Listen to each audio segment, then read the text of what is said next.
Et salut tout le monde, bienvenue dans votre Talk Foot comme tous les mercredis soirs, ça commence déjà bien. On va passer 1h30 ensemble pour débriefer l'actualité du football namurois. Et pour nous accompagner ce soir en plateau, c'est Giuseppe Di Maggio qui est avec nous. Bonsoir Giuseppe. Bonsoir. Merci d'être avec nous, malheureusement ex-entraîneur de Loyers, c'est comme ça qu'on doit vous appeler désormais. Et puis à mes côtés, notre consultant de luxe, il est toujours là, c'est Philippe Buguin. Salut Phil, ça va? Oui, très bien, merci Adelin. Et notre équipe va s'agrandir comme tous les mercredis soirs, évidemment. Dans quelques instants, ce sera Esteban Drago, l'ailier de Ligny et futur ailier de Bième, d'ailleurs, puisqu'il a signé pour Bième la saison prochaine en D3 ACFF, ainsi que François Mestrio. Les clubs se l'arrachent pour la saison prochaine. Et ben nous, on a l'occasion de l'avoir avec nous ce soir, le buteur de Bième, 31 buts déjà cette saison. Et puis nos formats habituels que vous commencez à connaître, le 11 type de la Division 3 ACFF, la carte Talk Foot de Martin Van Vive, défenseur central de Loyers, et puis notre quiz aussi, qui permettra aux gagnants de remporter un bon d'achat de 50 € chez l'un de nos partenaires équipementiers. Installez-vous confortablement, on est ensemble pour plus ou moins 1h30. N'hésitez pas non plus à réagir dans le chat, on est très attentifs avec Phil, comme toujours. Vous êtes déjà très nombreux, merci d'être là. En tout cas, sans plus attendre, on est parti pour la première mi-temps.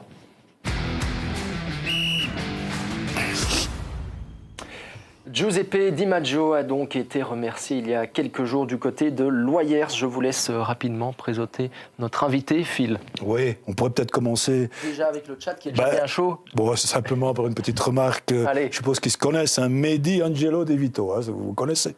Bien le dégradé, coach.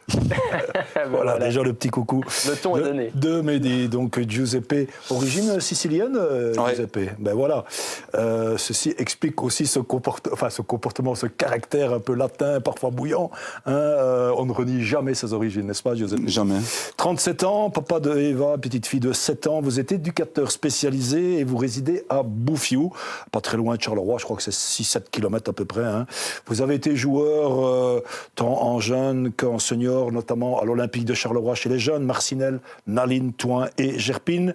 Vous avez été entraîneur 3 saisons à Fleurus, passé de P4 en P2 avec ce club, donc il y a eu des montées, peut-être des titres aussi, ça je ne sais plus très bien. Un titre à Fleurus. Il y en a eu un aussi à Gerpine, 2 titres, et aussi un tour final, 7 saisons à Gerpine. Vous avez été emmené un jour par M. Boxus à Wépillon B. C'est là que les Namurois ont fait un peu connaissance avec vous. Et puis, vous avez aussi été entraîneur chez les U19 à l'Olympique de Charleroi. C'est presque les seniors, là. Les U19, on a déjà de belles pépites hein, à ce niveau-là. Et puis, depuis cette année, vous êtes l'entraîneur, donc, vous étiez l'entraîneur de Loyers. Giuseppe, jeudi passé, le ciel vous est tombé un petit peu sur la tête avec cette réunion qui a débouché sur votre limogeage. Quand vous êtes arrivé là, vous attendiez vraiment pas à ça. Et quel a été votre sentiment quand vous avez entendu ça? Bah, sincèrement, non, je m'y attendais absolument pas. Parce que le but de cette réunion était de parler du futur. Donc je suis arrivé et le président Soleil était présent avec Monsieur Beguin. Où dès l'entame, en fait, on m'a dit, écoute, on ne parlera pas de la prochaine saison, mais on va parler de celle-ci. Et on a pris la décision d'arrêter donc nos engagements avec toi.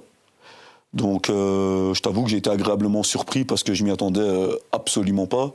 Il est clair que 2 ou 3 semaines auparavant, j'avais eu Jean-François au téléphone et je lui avais fait part que... Jean-François Beguin, je lui ai fait part que je ne resterais... Qui est directeur sportif, manager, enfin, comme tu veux. Et je lui avais dit que je ne resterais pas donc la saison prochaine. J'avais déjà dit à 2 ou 3 joueurs que c'était le cas, dont mes cadres savaient parfaitement que je n'allais pas rester. Mais je m'attendais concrètement à terminer la fin de saison et commencer surtout la formidable aventure qu'on avait commencée avec le groupe. Vous avez pensé à ce moment-là qu'ils, eux, pensaient que vous alliez un petit peu bâcler un peu cette fin de saison dès l'instant où vous n'allez pas continuer? J'espère sincèrement que c'est pas le cas, parce qu'alors c'est vraiment mal me connaître. Je pense que j'ai fait beaucoup de sacrifices, beaucoup de kilomètres. J'ai toujours été présent. C'est des heures incroyables au téléphone aussi avec les joueurs. Donc j'espère réellement que c'est ce qu'ils n'ont pas posé et pensé. Mais voilà, c'est vrai que j'ai vraiment eu beaucoup de mal. Ce qui est intéressant, c'est de pouvoir aussi se remettre en question et se dire pour quelles raisons. Moi, j'ai très vite compris, en fait, au-delà de cette réunion, que voilà, il s'était tramé quelque chose. Je veux dire, j'appelle ça clairement du boycottage ou même du sabotage. Ouais, ce qui est incroyable, c'est que, même pas une semaine avant, vous aviez gagné 3-1 avec l'ORS contre le Kosovo. Et ce qu'on peut dire que la goutte qui a fait déborder le vase, c'est cette défaite 6-4 à l'URLC, où j'entends qu'il y a eu, vous allez nous préciser, quelques problèmes avec votre gardien, et puis certains joueurs qui pleuraient. Ce match-là a déterminé à pousser les dirigeants à changer quelque chose? Non, parce que tu dois savoir qu'en fait, la réunion, elle était programmée mardi. Et que donc j'aurais été remercié mardi après la victoire du Kosovo Skarbek 3-1 le dimanche. Mais voilà, je veux dire, on n'a pas fait cette réunion parce que on avait décidé de ne pas faire entraînement. On préférait faire le match mercredi à la Louvière et l'entraînement le jeudi pour préparer évidemment le match face au PAC. Et donc il y a eu la victoire le dimanche contre Skarbek. Là je chantais un peu quand même parce que Jean-François insistait sur le fait qu'il fallait absolument gagner le match de Skarbek. Malheureusement pour lui, je pense que c'est ce qui est arrivé. Et il y a eu victoire au bout à Skarbek.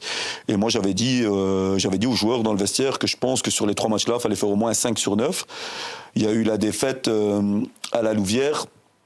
Et c'est ça qui est important en fait, parce qu'au-delà de cette défaite à la Louvière, il y a eu bien évidemment des choses, mais comme mon gardien Titou, n'était absolument pas content de prendre 6 buts. Thibaut Salmon. Thibaut Salmon, oui.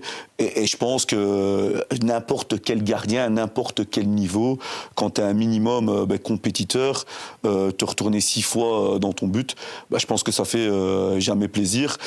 Vous pensez que vous aviez perdu la maîtrise, ils ont pensé que vous aviez perdu la maîtrise du groupe après cette défaite-là? Non, ça absolument pas. Tu sais, je me suis jamais entraîné quasi à moins de 21 depuis le début de saison. Je pense que le groupe était à fond derrière moi, comme moi j'étais à fond derrière eux. Je pense qu'encore une fois, ce sont d'adorables garçons que j'ai appris à aimer profondément et vraiment de tout mon cœur.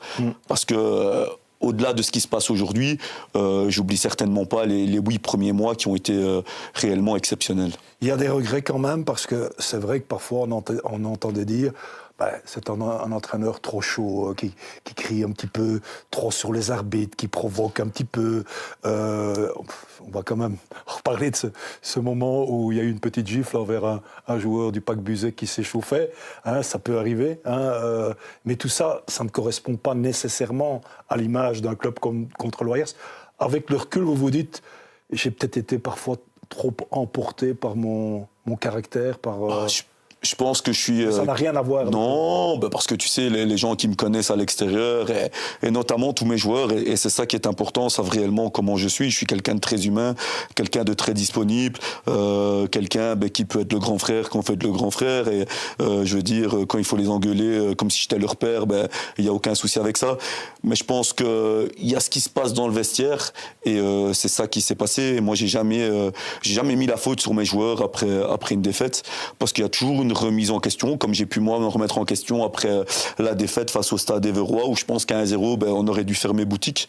On a continué à vouloir aller chercher haut. Et c'est des choses que voilà, tu apprends. Je suis un jeune entraîneur, j'ai 37 ans.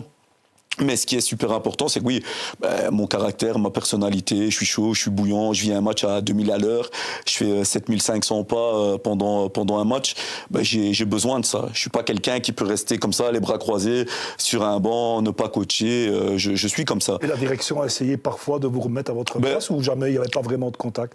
Alors, il faut savoir que le seul contact que j'ai eu avec la direction, c'est après le match justement face au PAC et les échauffourées, parce que le match avait été arrêté. Et ce que je peux tout à fait concevoir, je veux dire, encore une fois, Et moi, je viens du Hainaut. Ce qui se passe là, chaque semaine, encore une fois, dans le Hainaut, ça se passe. C'est pas des choses qui vont choquer les gens, ça, dans le Hainaut. Je veux dire, ici, ben voilà, tu y arrives. Au début, moi, personnellement, enfin, je vais pas te mentir, j'étais choqué de voir à quel point on était gentil dans mon groupe. Tu sais, même à l'entraînement, hein, tu faisais une faute, excuse-moi, tu relevais le joueur. Enfin, c'est tout des choses qu'il a fallu inculquer parce que je pense que, malheureusement, en étant trop gentil, ben, dans la vie, tu n'arrives à rien. Et moi, c'est là aussi dont je suis fier de mes joueurs, c'est que je pense que au fil de tous ces matchs-là, je pense qu'on a appris à avoir cette grinta et cette envie d'être ensemble, d'avoir la même pensée commune et surtout de se surpasser. Et je pense que c'est ce qu'on a fait. Mais pourquoi vous avez été limogé alors ? Bah ça c'est une très bonne question. Donc on m'a reproché le fait que Thibaut Salmon pique une crise envers ses défenseurs. Mais encore une fois, moi c'est ce que je leur ai expliqué, ça ne me gêne en aucun cas. C'est des choses qui arrivent sur un terrain. Je veux dire, d'être en colère après avoir encaissé 6 buts, je peux tout à fait le comprendre. Et encore une fois, hein, je veux dire, il a rien dit sur personne. Je pense que voilà, il en avait à ses défenseurs, mais il a jamais dépassé les limites. Je veux dire, et j'aurais été le premier de toute façon à le recadrer. Mais Thibaut Salmon, je pense que c'est celui qui me ressemble le plus, en tout cas de ce groupe, qui a un leadership pour moi incroyable et qui sait taper du poing sur la table quand il faut taper du poing sur la table.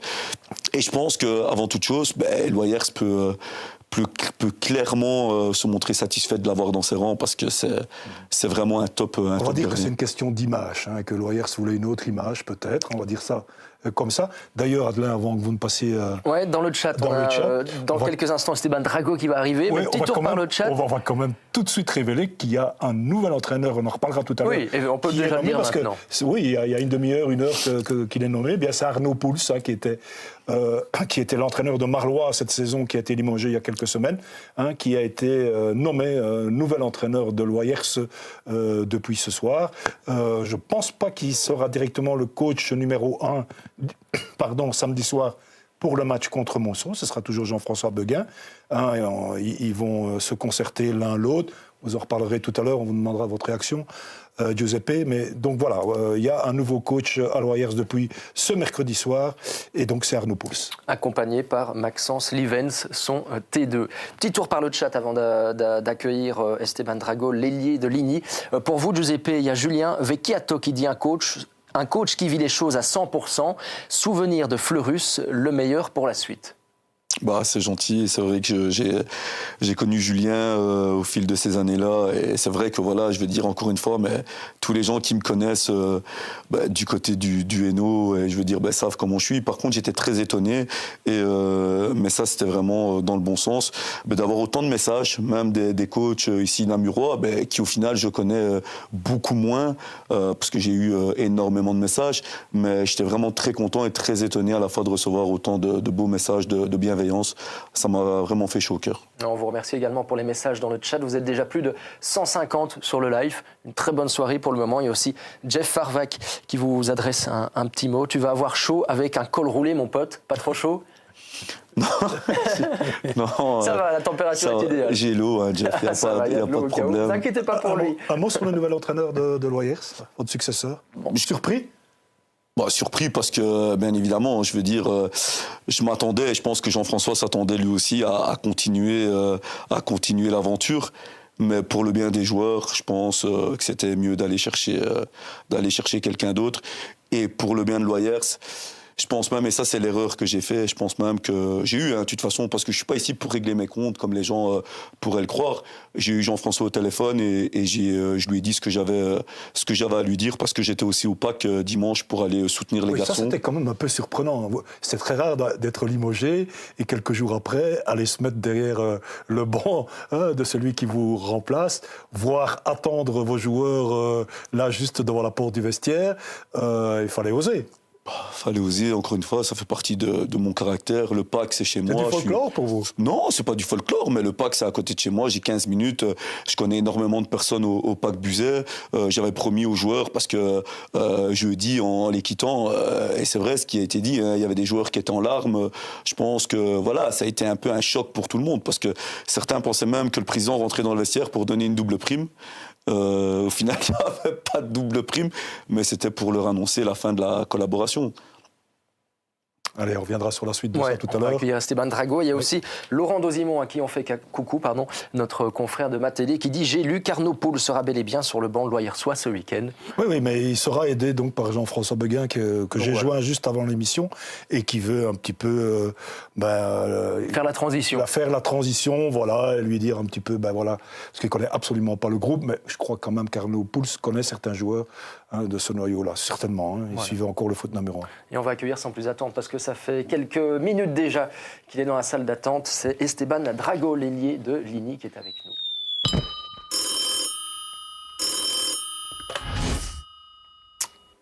Et il est donc là. Salut Esteban, est-ce que tu nous entends? Est-ce que tu nous vois? Je vous entends bien, je vous vois. Ah, parfait. Donc Esteban Drago, ailier de Ligny, 6e de P1 cette saison pour le moment. Peut-être pour revenir sur l'actualité chaude tout d'abord. Vous avez signé il y a quelques heures, je pense que c'était hier, du côté de Bième en D3. Donc la saison prochaine, vous confirmez?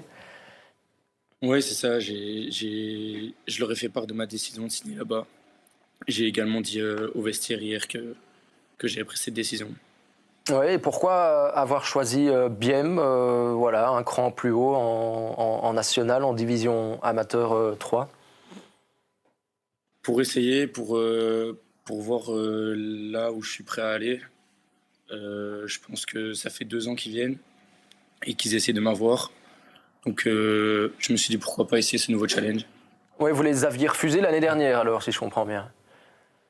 Oui, c'est ça. Je pensais que passer de P2 à D3, c'était peut-être un peu trop vite et je voulais pas brûler les étapes. Et vous êtes prêt à... Bonsoir tout d'abord Esteban. Vous êtes prêt à affronter la concurrence avec Mestrio, avec Forlaï? La concurrence, il y en aura toujours. Après, faut que je fasse un maximum pour faire ma place et ça, on verra à ce moment-là. Ouais, un petit mot sur cette saison qui avait pas très bien commencé de votre côté, on peut le dire, après la première tranche. Donc je crois que c'est 10 matchs, enfin c'est pas je crois, c'est 10 matchs.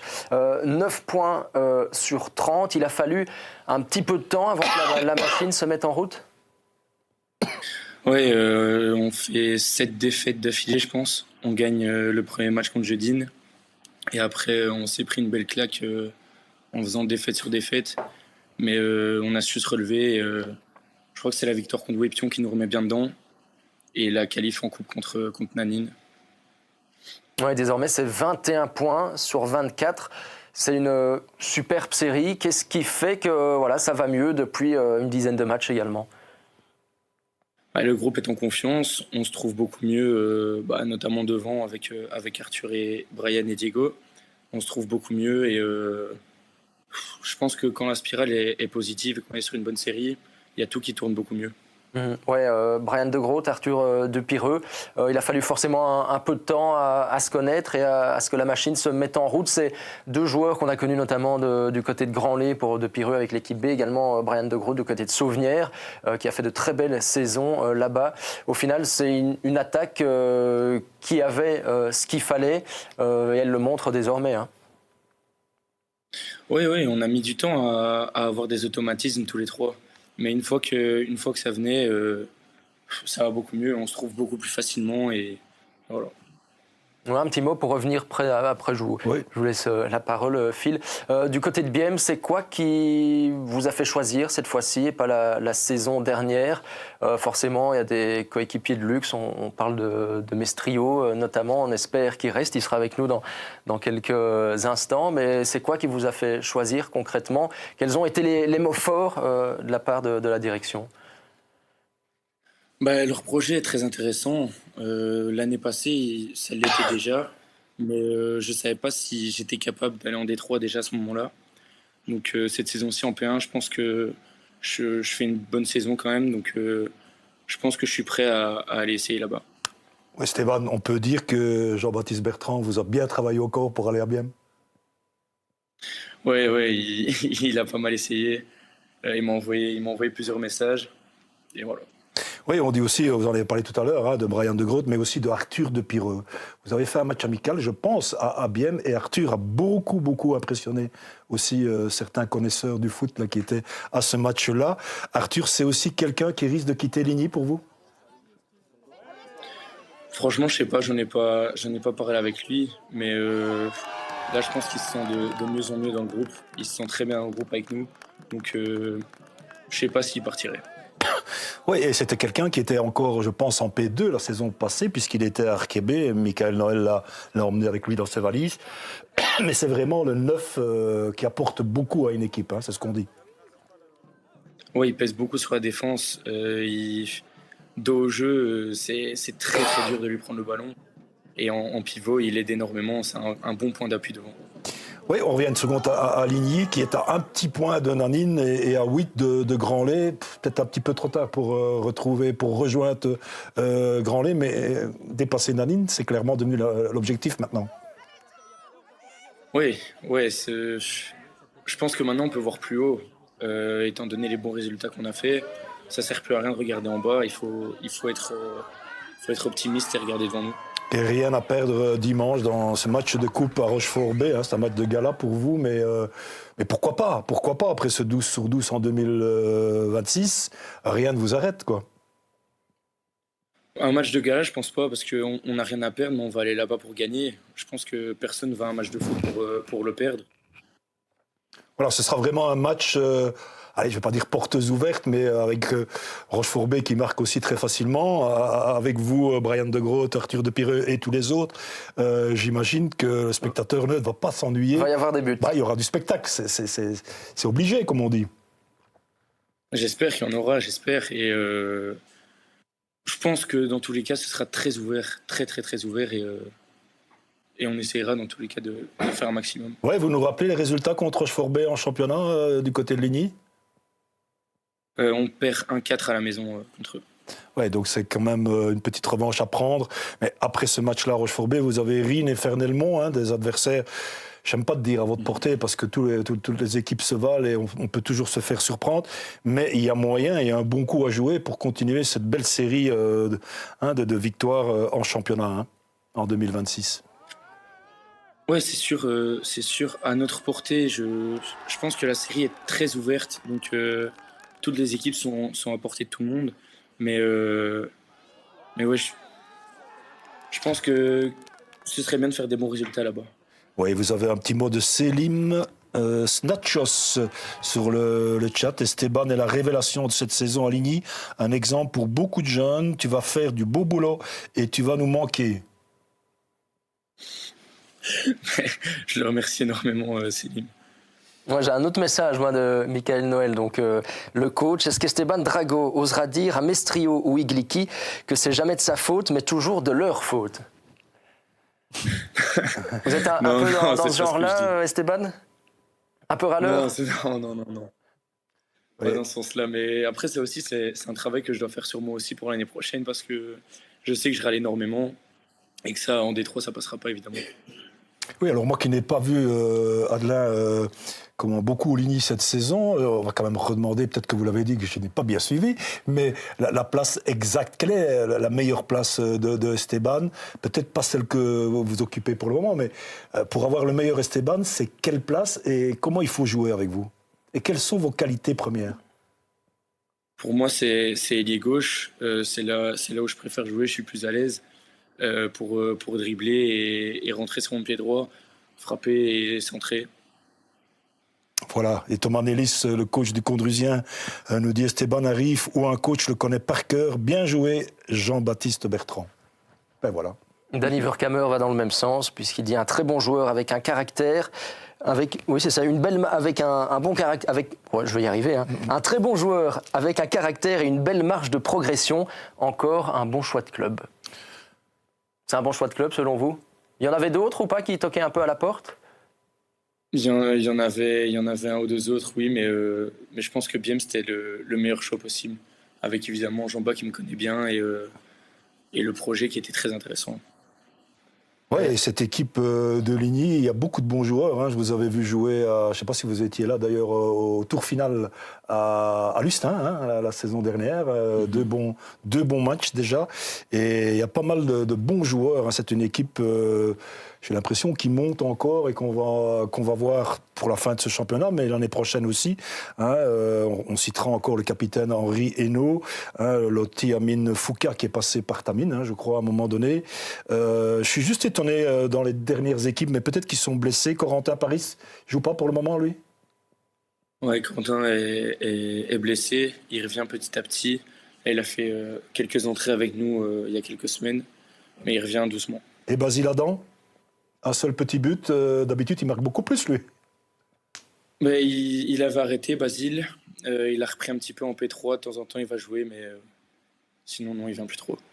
Un autre commentaire sur le chat pour vous, Esteban, de Nicolas Bourguet, j'espère que je prononce bien. Sa meilleure place, c'est au Bidule le jeudi soir. Vous faites les jeux de redis à Louvain-la-Neuve? Ah oui. Et donc voilà pour le chat, 160 personnes de nouveau qui nous regardent. Un petit mot peut-être pour terminer avec vous, Esteban. Il y a Phil oui, mais je vois qu'il y a encore Sami Mourchit qui dit Jean-Baptiste Bertrand qui a été le chercher quand il cirait le banc à Montigny. C'est exact?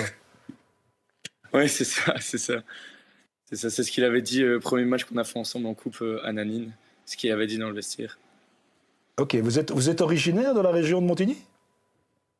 Oui, j'habitais Gilly avant. Ah ben voilà, on va demander à notre invité s'il le connaît. Bouffiou, Gilly, c'est pas tellement loin. Non. C'est quelqu'un qui vous a échappé, vous qui connaissez à peu près tout ce qu'il y a comme belle pépite dans la province, surtout près de la frontière Renouillère. Vous aviez déjà entendu parler d'Esteban? Non, je connaissais pas, mais je pense qu'en tout cas, il a fait un super choix en rejoignant un très bon club et une très belle ville. Voilà, on lui souhaite. En tout cas, peut-être un dernier mot pour vous, Esteban. La suite de la saison, c'est quoi l'objectif tant que vous êtes la tête à Ligny? Honnêtement, objectif, on n'en a pas vraiment. Comme on avait dit début de saison, l'objectif principal, c'était de se maintenir et après aller chercher tout ce qu'il y a à chercher. Si on peut aller chercher le tour final, on y va. Si on peut aller chercher la coupe, on va y aller aussi. On fera tout ce qu'il faudra. Oui, vous avez marqué 9 buts. On peut vous souhaiter d'en marquer quoi? 15? Ce serait une bonne saison avec 15 buts. Ce serait votre meilleure saison? Ce serait une très bonne saison. Ouais.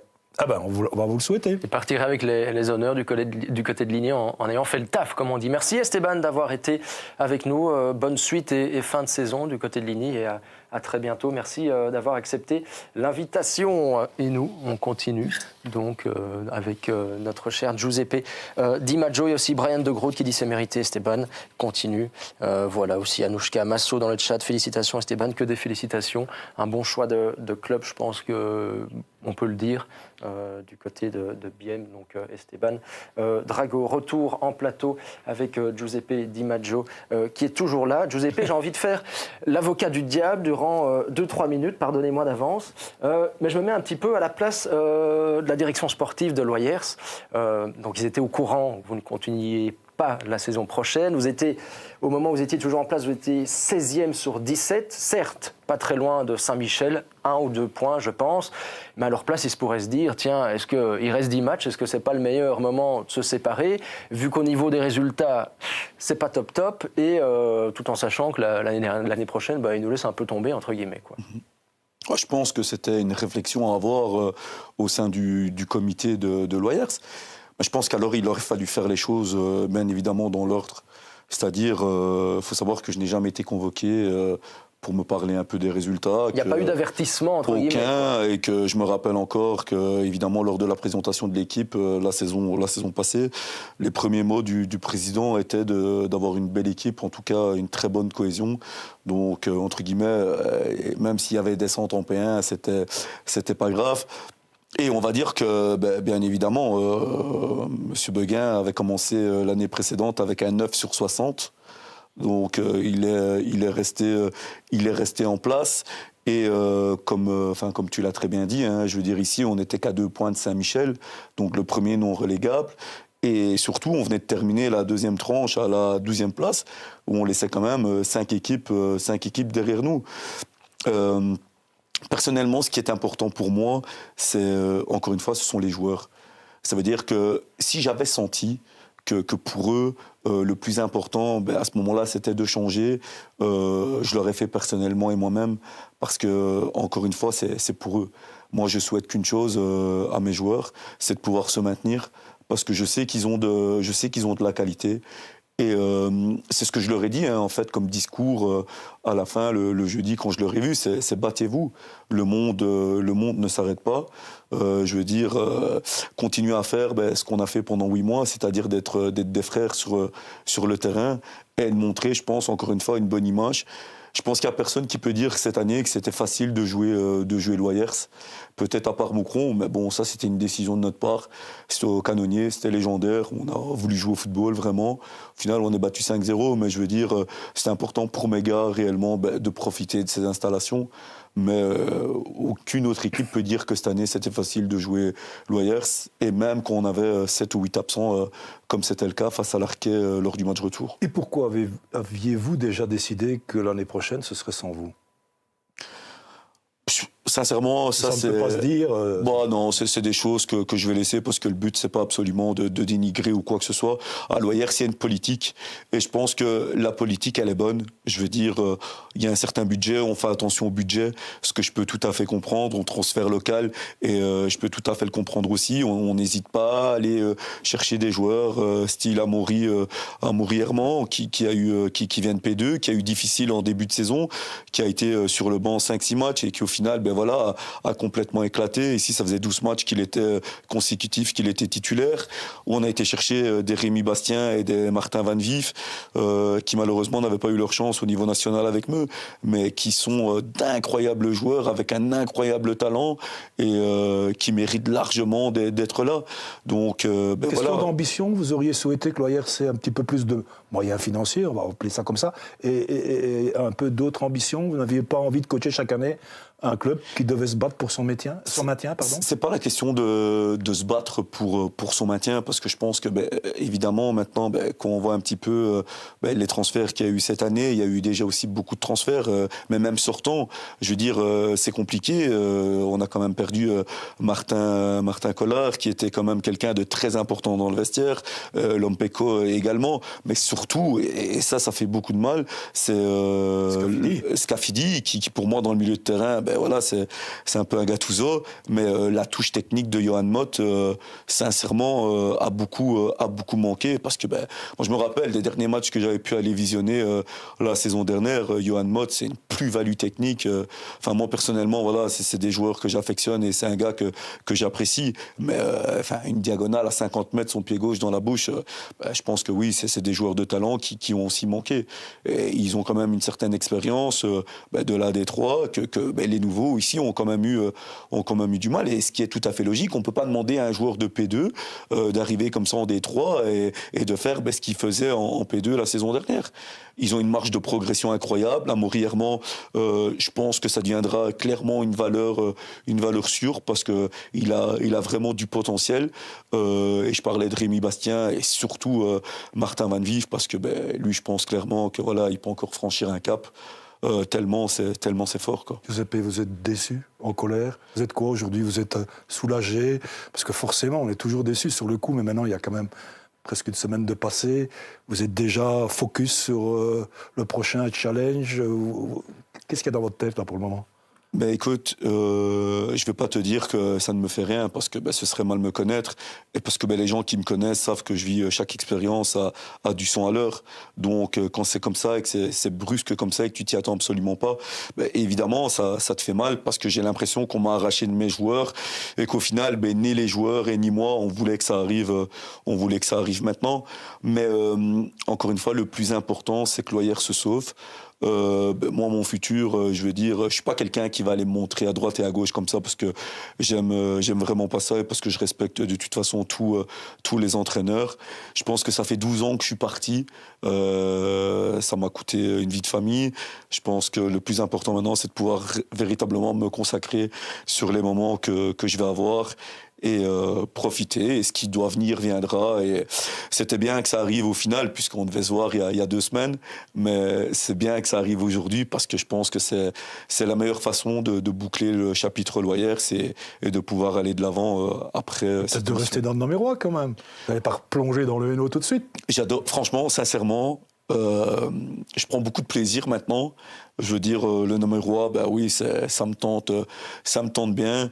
Puis ben voilà, il y a des clubs, hein, bien évidemment. Enfin, tu le sais bien, mais moi j'ai habité 8 ans en Bième, qui entre vraiment ce qu'il y a dans le Hainaut et dans le Namurois. Donc il y a vraiment des clubs comme ça que tu affectionnes. Moi j'ai vu vraiment l'explosion de Bième, l'école des jeunes que ça devient maintenant. Enfin, je me rappelle du match où on a joué là-bas aussi.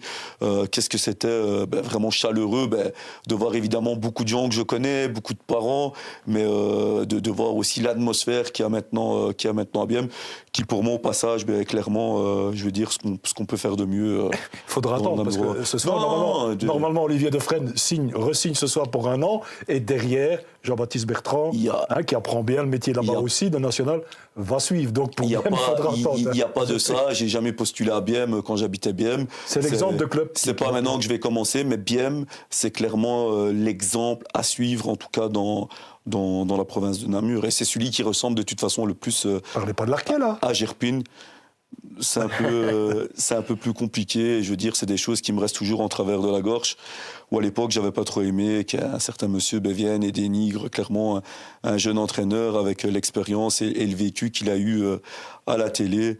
Donc je pense qu'il y a des choses qui ne se font pas. On n'en dira pas plus. Voilà. Non, c'est pas notre rôle. Il y a beaucoup d'indices, mais on n'est pas là pour ça. On est là, en revanche, pour regarder l'équipe type dans quelques instants. On va se tourner vers l'écran à votre droite. On peut le mettre, le jingle, tout de suite.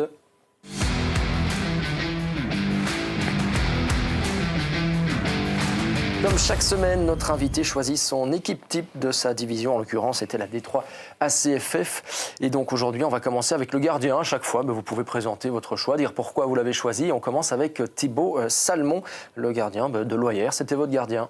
C'est mon gardien, c'est mon relais, c'est un cadre. C'est un gardien exceptionnel qui travaille énormément, qui rate très, très, très rarement une séance, qui mérite sincèrement de jouer dans une D3 au top ou même une D2. En tout cas, il a vraiment toutes les qualités sur le terrain et dehors du terrain pour prouver que, bien évidemment, il mérite un peu plus que de jouer le maintien dans cette série. Un relais parfait pour un coach? Un relais parfait, je ne l'échangerai pour rien. Je pense que c'est quelqu'un qui m'a aussi beaucoup apporté. Et si mon intégration a été aussi facile, bien évidemment, il a toute son importance. Ouais, c'est un choix sportif et affectif aussi, j'ai l'impression. Affectif parce que voilà, il le sait très bien, c'est quelqu'un que j'aime beaucoup, mais avant tout sportif, parce que je pense qu'on parle pas assez de Thibaut Salmon, et je l'espère et je lui souhaite de tout cœur qu'il pourra encore, parce que si tu l'entends, je vais arrêter, mais je pense qu'il a encore beaucoup de belles années au niveau footballistique. On va continuer avec la défense. J'ai oublié de le dire, mais c'était un 4-3-3 que vous nous proposiez. De toute façon, on va le voir directement. On peut enchaîner avec la suite des joueurs en défense. Donc, on va commencer avec le latéral gauche, si je ne me trompe pas. C'est Matteo Van Coppenol, Devlet Jallet, Anden, Anden tout court. Il y a un changement, c'était Matteo à droite et Jonathan, Jonathan à gauche, mais c'est pas grave. Je veux dire, de toute façon, les deux d'Anden, j'ai trouvé qu'au niveau latéraux, c'était vraiment très très fort. Matteo, c'est quelqu'un que j'ai connu par le passé à l'Olympique de Charleroi. Vous l'avez coaché là, l'Olympique? J'étais avec Frédéric Blairon, donc qui était au niveau des espoirs, mais qui lui venait aussi avec moi quelques fois en U19. Super joueur, sincèrement. Il peut jouer plus haut. Hein. Ouais, avec une très bonne mentalité. Et ce que j'aime bien, bien évidemment, c'est le fait qu'il dédouble comme ça constamment sur son flanc. Et en perte de balle, qu'est-ce que c'est compliqué d'aller le chercher en 1 contre 1. Donc je pense que Anden, en tout cas, avec ces deux-là, c'est vraiment très costaud. Ouais, dans l'axe, il y a aussi un autre de vos poulains, Martin Van Vive. Martin Van Vive, lui aussi, hein, c'est une agréable surprise qui vient de P1 de Meux, qui pour moi est celui qui sur tout l'entame de ce premier tour a toujours été au top. On en parlera tout à l'heure dans la carte, parce que vous l'avez choisi. Hein, donc. Pas trop spoiler. C'est lui que j'ai choisi, mais pour moi ce n'est que logique qu'il soit là. Et Félix, On ne le présente plus. De Moucron. Félix, je pense que Moucron, Mons, C'est pas bon, ça, oui. Ouais. il a une belle carte de visite, mais C'est le patron qu'on a envie d'avoir dans son équipe, même quand on est dans le bas du classement, pour tenir la baraque. Hein. il y en aura un autre de patron pour la suite, mais oui, ça c'est quelqu'un qui est très très important sur un terrain et dans un vestiaire. Et on termine avec Jonathan Kabombo, donc d'Anden aussi. Lui, il aime bien jouer Loyers parce que 2 matchs, 2 goals. Aïe. Donc, une belle frappe du gauche et un goal de la tête. Mais un peu pareil que comme Matteo, j'adore ce style d'arrière latéraux qui peuvent dédoubler comme ça et faire des efforts. On avait avec une très belle VMA, donc pour moi, c'était logique. Ouais, des pistons inépuisables. On peut passer aux 3 milieux. Donc, et là, il va y avoir Chadi Stragier du PAC Buzet, Giresse Moïmoï d'Arquet et Enis Ouali de la Louvière Centre. On va peut-être commencer avec Enis Ouali, l'ancien de Perouet, si je ne me trompe pas, non de Jeudeugne, ou un des deux, ou peut-être les deux même. Il est passé par les deux.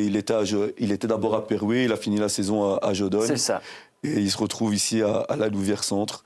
C'est un joueur qui mérite vraiment tout ce qui lui arrive cette saison parce qu'il a vraiment un talent incroyable. C'est un technicien hors pair. Je veux dire, tout passe par lui.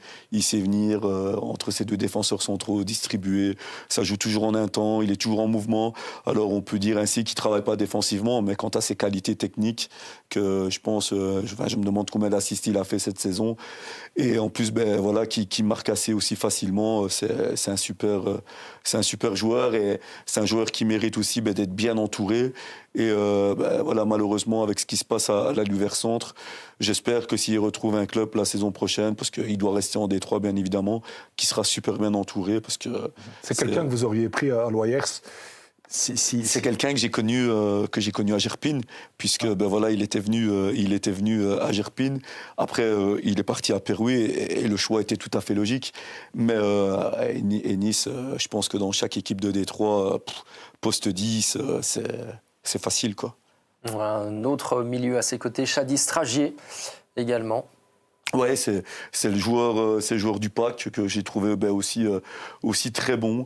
On parle pas assez des individualités du PAC, mais lui c'est vraiment très fort, très complet.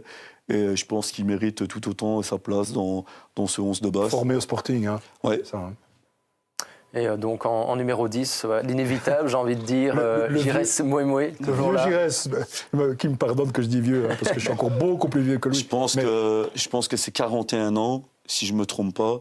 Comme il est là, je crois qu'il est parti jusqu'à 50. Non, mais sincèrement, de le voir jouer comme je le vois jouer. Après le match face à l'Arquet, je parlais d'individualité et à quel point certains joueurs étaient super importants. Lui, c'est clairement le patron qui apporte un plus. Je veux dire, la récupération, il donne des ballons, il coach, mais il coach toute son équipe. Je veux dire, le gars, il fait tout en fait dans cette équipe. Et je pense que c'est le pion super important de l'équipe de l'Arquet. Ben oui. On termine donc avec les 3 attaquants, Eric Kouka de Arquet, François Mestrio de Bième et Loris Sopfeffen de la Louvière Centre également. On va peut-être commencer avec Loris en attaquant droit. Ouais, en fait c'est le même. Loris c'est gauche et Eric c'est droite. Non, c'est pas grave. Mais Loris, c'est vraiment une machine. Franchement, Sopfeffen, c'est quelqu'un qui a une vitesse incroyable, un dribble aussi, qui a une technique au-dessus de la moyenne, qui provoque sans cesse, qui est déroutant sur un flanc, mais qui peut buter et qui amène énormément d'assists aussi, puisqu'il amène énormément de centres. Et ça aussi, c'est des joueurs à la Louvière Centre. Il y a un quatuor offensif là-bas vraiment très fort avec Kalala aussi, je veux dire Esri. Les 4 là, c'est vraiment très très fort. Petite parenthèse, parce que tout le monde le dit, la Louvière Centre, c'est beaucoup de très belles individualités, mais qu'est-ce qui fait qu'ils ne sont pas encore plus haut dans le classement? C'est un peu derrière et un peu de rigueur qui manque là, dans cette équipe. La Louvière Centre, voilà, je pense que c'est une équipe qui est coupée en deux, avec encore une fois 4 joueurs au niveau offensif qui sont vraiment très forts. Après, je pense que au niveau défensif, c'est une équipe aussi qui prend beaucoup de buts. Je pense qu'il y a eu des soucis aussi, évidemment, extrasportifs. Il y a les 3 points qui ont été perdus face à Esch, pour un problème aussi par rapport à Nice et sa qualification lors de ce match. Mais je pense que voilà, il y a beaucoup de problèmes extrasportifs aussi. Et franchement, c'est malheureux parce que c'est un club qui se bat énormément, en tout cas ce nouveau comité, qui se bat énormément pour ses joueurs et qui mériterait vraiment de rester aussi en Détroit. On termine avec l'inévitable goléador de la série, François Mestrio, en pointe. Pas de surprise, j'ai envie de dire, et en même temps, on ne peut pas passer à côté. Non, mais je veux dire, François, voilà, c'est quelqu'un de la province. Je veux dire, les gens auraient pu dire Yamezine de Moucron, et c'est un autre type d'attaquant. Moi, ce que j'aime bien chez lui, c'est bien évidemment, au-delà du fait qu'il sache marquer des buts, c'est quelqu'un qui frappe les phases arrêtées. Il a un pied gauche extraordinaire. C'est quelqu'un qui est très important dans le jeu collectif de Bième. Et quand je vois un petit peu, évidemment, en étant Carolo, quand je vois un petit peu ce qui se passe cette année à l'Olympique de Charleroi, et je me dis à un moment donné, pourquoi ne pas venir chercher un attaquant comme ça en D3 à Bième et je veux dire aller le faire jouer en D1B. Je veux dire, je pense que c'est quelqu'un, ça reste quelqu'un de la région et je pense que c'est quelqu'un qui aurait peut-être fait énormément de bien à l'Olympique aussi. Et pour terminer, Eric, parce que lui aussi, je l'ai trouvé déroutant. Franchement, je ne connaissais pas du tout, mais super joueur, en tout cas sur son flanc droit, qui lui aussi, je veux dire, c'est quelqu'un, je prends le ballon, je dribble et je m'amuse. C'est un super joueur aussi. Et une nouvelle fois, il fait partie des individualités de l'Arkey, qui pour moi sont vraiment très costauds. Et lui, il est vraiment très costaud. Ouais, question habituelle, elle est championne cette équipe ou pas loin ? En tout cas, je pense qu'il y aurait une très bonne grinta, une très bonne cohésion. Et je pense qu'il y a moyen de jouer le tour final assez facilement. Voilà, sans forcer. On me dit dans l'oreillette qu'on a un petit peu de retard, donc on va rester sur l'écran avec la séquence Top But tout de suite. On est donc parti pour notre top but comme chaque semaine et on commence en numéro 4 avec Clara Paulet, la joueuse de Loyers en Nipédame. Belle reprise en un temps à la suite de la sortie de la gardienne Clara Paulet donc de Loyers en numéro 3. On en parlait tantôt. Arthur Depireux du FC Ligny pour la remontada, 100%, un geste d'attaquant, il se retourne, il ne regarde pas le goal, boum, missile, poteau rentrant, numéro 2, Alessio Porcaro, c'est Philippe qui commentait le match, c'est plus pour l'action dans sa globalité qu'on l'a choisi, parce qu'en soi il ne fait que pousser la balle entre guillemets dans le goal à la suite du superbe slalom de Yanis Adouf, son compatriote. On peut dire qu'il a quasiment fait le boulot à lui tout seul. Il y a un brin de chance aussi, mais... Et Porcaro qui pousse la balle au fond. Numéro 1, Simon, merveille de Ouépion. Là aussi, pour le 2-0, Ouépion qui menait 2-0 avant de perdre 2-3. Mais cette frappe, elle est aussi très jolie. En un temps, poteau rentrant. Voilà donc pour le top but. Et comme d'habitude, n'hésitez pas à nous envoyer via le messenger de Bouquet Sport. Voilà, si vous avez un petit but lorsque on n'était pas là ou qu'on aurait manqué, on peut toujours les ajouter dans la petite compile qu'on fait tous les lundis soirs. Donc veuillez nous l'envoyer le plus tôt possible, forcément après le week-end. Et au niveau des votes, là, il n'y a pas eu photo puisque c'est Arthur Depireux qui remporte le top but de cette semaine. Quasiment à l'unanimité, il y avait tous les ultras de Ligny qui étaient là, voilà, pour le top but de... Mais suivez ce joueur. Du côté de Grand-Lébé, je l'avais fait il y a quelques saisons avec Canal Zoom, je l'avais déjà trouvé sur certaines actions. Ouais. C'était en P3, je pense. Je me disais, celui-là, il n'a rien à faire là. Il a le geste du buteur. Il était un joueur, un attaquant très beau à voir jouer et qui avait des gestes qui n'étaient pas dignes d'une P3. Et là, on voit qu'il les a toujours. Il ne va peut-être pas rester en P1. Quelque chose me dit qu'il va avoir des propositions parce que j'en ai déjà entendu parler, mais je vous en reparlerai la prochaine fois si ça se confirme. Luka Lazic qui dit à propos de François Mestrio, il frappe les coups francs car on sait que les joueurs ont peur et vont se retirer. Bon, une petite feinte pour François qui dit j'arrive. On l'aura bientôt avec nous en visio. François Mestrio, notre invité dans quelques instants. Et il y a Thibaut, je pense que, est-ce que ce serait votre gardien qui vous adresse un petit message? Un coach parfois dans l'excès, mais hyper investi et 100% derrière son groupe. Superbe rencontre, Giuseppe Di Maggio. Je ne sais pas si c'est votre Ça a l'air gardien. d'être lui. Thibaut. Thibaut, mais Je vais cliquer sur le voilà. profil, je vais aller stalk. Non, c'est pas possible malheureusement, mais... Enfin Ça ressemble voilà, un petit que peu. ce soit lui ou quelqu'un d'autre, voilà un petit compliment. Donc C'est gentil. toujours C'est bon à sûrement- prendre. C'est sûrement lui. C'est sûrement lui. Bon voilà. Ça vous fait plaisir aussi ça que les joueurs gardent aussi une trace de vous et voilà un ressenti qui reste là malgré tout. Hein. Bah, j'ai eu sincèrement de très beaux messages après bien évidemment ce qui s'est passé, de quasi l'entièreté de tout mon groupe. Et c'est ça qui est important pour moi en fait, je relativise par rapport à ça parce que ça me prouve encore une fois que ce qu'on avait fondé ensemble, c'était quelque chose d'honnête et sincère. Et je pense que pour moi, ça fait partie des valeurs aussi des plus importantes dans le football, c'est l'aventure humaine. Et là, il y avait énormément de belles choses au niveau humain et c'est ce qui est important.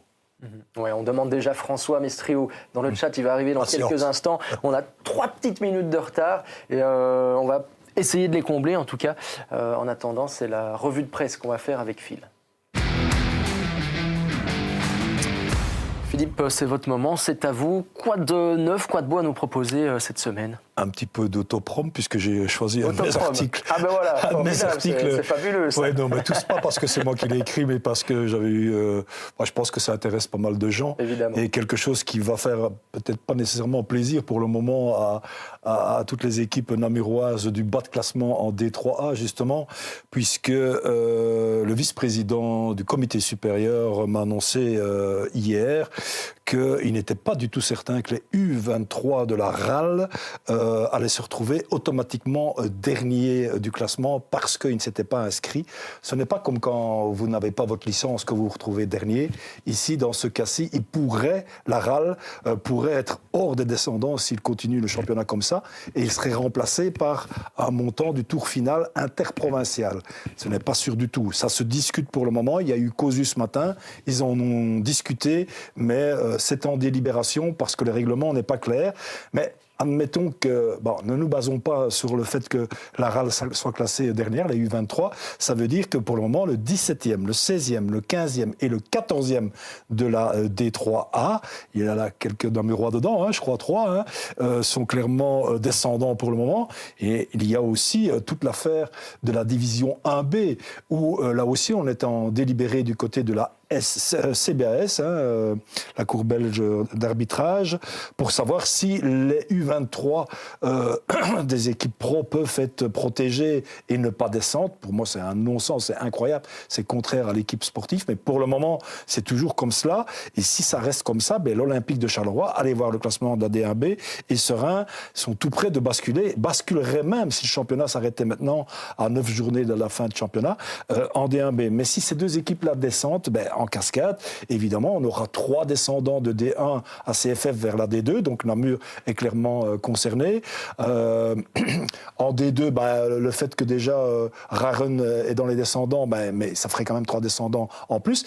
Et revenons dans cette D3A, il y aurait le 13e, donc on aurait 4 descendants, plus un 5e qui pourrait descendre s'il perd son barrage contre le 13e de la D3B, si vous me suivez toujours. Enfin, on peut espérer quand même toujours que la RAL se retrouve descendante, mais ça a été écrit et ce n'était pas juste.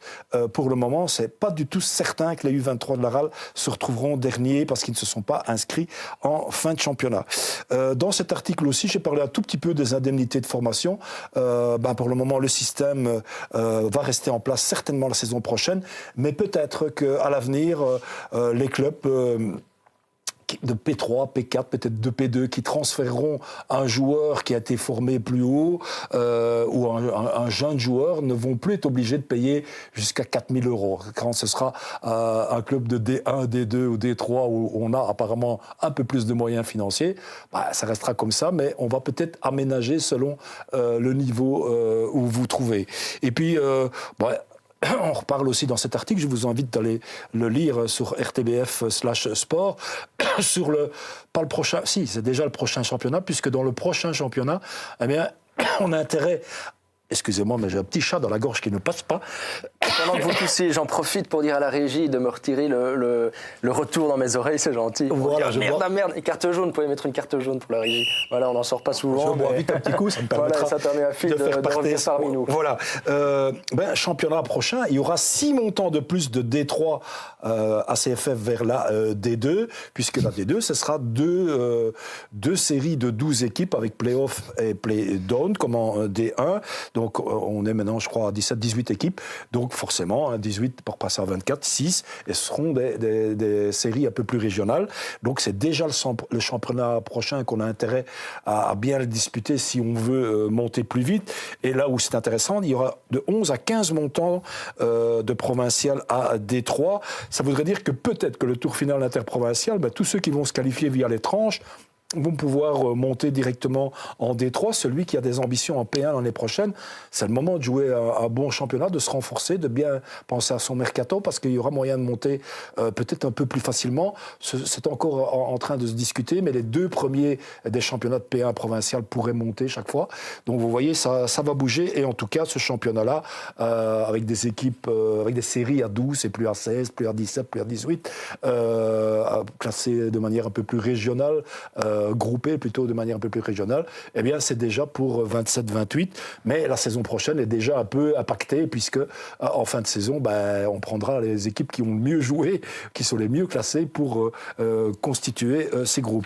Deuxième petit article, justement, on reparle un tout petit peu de Loyers et on rejoint ce que Giuseppe nous disait, c'est un article qui est paru dans Sud Presse ce mardi, le président Soleil insiste en disant qu'il a un budget à respecter, et donc quand on est engagé à Loyers, eh bien il n'y a pas des sommes comme peut-être dans d'autres clubs pour le coach. Et donc, nécessairement, on se dit que Arnaud Pouls a dû rentrer dans cette enveloppe financière un petit peu plus, peut-être moins importante que dans d'autres clubs, parce que c'était important. Il faudra aussi trouver un nouveau coach pour le noyau B, puisque Patrick Van Damme s'en va en fin de saison. Et donc, voilà, le problème de l'UFAA est réglé à Loyers, puisque Arnaud Pouls est diplômé UFAA. Et juste un petit crochet vers vous, Giuseppe. Donc, comme vous êtes toujours dans le cours pour obtenir le UFAA, vous êtes obligé pour la dernière année de rester, de travailler, même bénévolement, avec un club de national la saison prochaine? Je pense que oui. Franchement, il faudrait que je me renseigne. Je vous avoue que je me suis pas encore renseigné, mais je pense que c'est. Oui, Pierre De Voice, qui était en visio la semaine passée, qui fait aussi ce brevet-là, nous disait qu'il fallait absolument, même en restant bénévole, rester. Et j'imagine que ça devient une priorité d'avoir. Vous êtes tout proche de l'avoir. Ici, il y a cette année et l'année prochaine, mais oui, je pense que maintenant c'est quelque chose où il y a énormément de candidats, et je pense que c'est clairement le dernier au niveau amateur. Donc je pense qu'il y a cette nécessité de l'avoir, en effet. Alors, la revue de presse se termine avec plutôt des images ici, puisque c'est un interview que nous avons réalisé dimanche après le match Bième contre Druzien, et il concerne Thomas Nellis, puisqu'on parle beaucoup de changement d'entraîneur pour la saison prochaine, etc. Au passage... puisqu'on en a beaucoup parlé aussi, Guillaume Gauthier n'entraîne, c'est pas du tout sûr non plus, n'a pas été contacté par Granley, donc la porte reste ouverte. J'ai eu le manager sportif d'Évité Rayon avant cette émission qui me dit, il voit d'abord les joueurs et puis il pensera à un entraîneur, mais on est pour un projet plus régional. Donc Guillaume Gauthier me dit, moi j'ai eu 2 contacts avec des clubs brabançons, mais encore rien avec le Namurois, donc fake news, si tant est que ça ait paru quelque part. Voilà, et j'avais un autre entraîneur en tête, ça ne me reviendra plus tard. C'est pas grave, on va écouter Thomas Nellis, le coach, pour son avenir au Condrusien. Vous avez déjà toutes vos assurances pour l'année prochaine, vous serez encore au Condrusien comme T1? J'ai pas encore pris ma décision, c'est... Je vais pas dire oui, je vais pas dire non là maintenant, je me focalise vraiment sur ce maintien-là. Je dois regarder aussi de mon côté parce que je dois être attentif à ces cours d'entraîneur qui sont importants pour moi. Et je dois rester en national. Donc il y aura... Ça dépend du Condrusien. Si le Condrusien reste, ce sera plus facile de dire oui. Peut-être, ouais. Ben voilà, on en revient à ce fameux diplôme. Voilà, ça cogite beaucoup dans les... Il faut en tenir compte quand on est entraîneur. Après, j'espère réellement qu'il restera parce que je trouve qu'il fait un super travail. Et moi, je pense que le Condrusien va se sauver, donc j'espère bien. Ben voilà, on continue sans plus attendre. On va passer à la deuxième mi-temps de cette émission. Voilà, on a un petit peu de retard et on peut même dès à présent accueillir François Mestrio qui malheureusement nous a attendu quelques minutes. Lui aussi à son tour, je pense qu'il est avec nous si je ne me trompe pas. Effectivement. Il est là, François Mestrio, l'attaquant de Bième. Salut François, tu nous vois, tu nous entends ? Je vous entends très bien. Parfait. Bonsoir à tous. Bonsoir. Un petit mot tout d'abord sur vous, meilleur attaquant de la série, donc avec Bième en D3 CFF. Je pense que vous avez marqué votre 31e but de la saison ce week-end. Est-ce qu'on peut dire que vous marchez sur l'eau en ce moment, ou en tout cas cette saison ? Pour l'instant, oui. Philippe sait bien pourquoi je marche sur l'eau pour l'instant. J'ai perdu 11 kilos, donc voilà pourquoi. Voilà, François, bonsoir. François qui aura 25 ans le 23 février, on y est presque. Il travaille avec son papa. On va pas citer le nom de ce grand magasin de bricolage, mais tout le monde aura compris, à Couvain. Et je fais un petit clin d'œil à son papa parce que, on dit parfois les chiens ne font pas des chats ou quelque chose comme ça. Eh bien, figurez-vous que le papa de François, Nicolas, c'était un grand buteur aussi. Je l'ai fréquenté sur les terrains de football quand je jouais il y a déjà très longtemps, puisque le papa de François, il a 53 ans, un peu plus jeune que moi, grand buteur des années 90 à Mariembourg, à Gimné, Mazet, à Pêche, etc. Mais voilà, Nicolas, grand buteur, a eu un fils, François, grand buteur également. Je pense que votre papa, il a un jour marqué 38 buts en P2, hein, donc vous êtes à 31, mais en D3, hein, donc mais ce serait bien peut-être d'essayer de... Non, ce serait bien de le dépasser. C'est quand même 60% des buts de la RUSBM cette saison. François, vous avez été formé à Couvain, mais surtout au Sporting de Charleroi. Je ne sais pas si quelqu'un s'en souvient, mais il était sur la feuille de match d'un match pro. Donc, vous avez eu un contrat pro à un moment donné, François ? C'était des conventions. Une convention, et donc il était sur le banc lors d'un match contre Waasland Beveren, à un moment donné avec les U21, 18 buts quand même, avec l'attaquant Benjamin Romeins, je vois très bien qui c'est, qui joue maintenant au Grand-Duché du Luxembourg. Vous avez joué quelques mois à la Jeunesse Tamine, vous avez joué aussi à Couvain-Mariembourg en D2 en étant encore jeune, et d'ailleurs si vous êtes arrivé un jour à Bième, c'est parce que vous connaissiez très bien Olivier Defresne, qui vous avait fait confiance à 16 ans à Couvain. Vous aviez déjà marqué 8 buts, je crois, cette saison-là à 16 ans. Ouais, c'est ça. Bon, vous avez eu aussi un petit test intéressant à Strassen, en BGL League, je pense, Grand-Duché du Luxembourg, mais c'était un petit peu loin, il aurait fallu carrément habiter par là. Et puis vous êtes revenu, m'avez dit, vous avez eu 2 saisons compliquées parce que beaucoup de blessures, un problème au ligament de l'orteil et au dos, et oui, il y a des ligaments aux orteils, pour ceux qui ne le savent pas.